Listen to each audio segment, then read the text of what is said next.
In this lesson, I want to show you how to do social share. So let's add the social share icon, and you can share this onto any different platform. Now, you would have to go to free.donreach.com and get the API key to be able to use that. It's a free service that you can utilize, and you put the API key there, and it allows you to be able to share things on Facebook, Twitter, LinkedIn, and a bunch of different networks. And you can also customize the styles that you want. So that's what the color look like. You can have a custom. With the custom, you can change pretty much how you want the icons to show, the background, anything like that.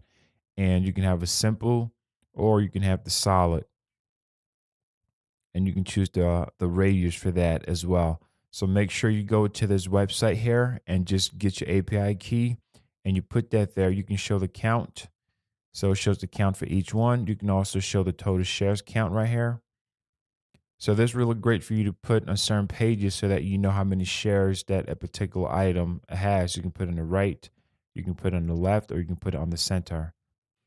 And then you have the option here too to choose all websites. It's going to show website name or just the major websites. Or if you want to be able to have none, you just click none, and you can just delete the sites that you don't want things to show up on. Maybe you want to focus on just three, you can do that as well. It gives a lot of flexibility.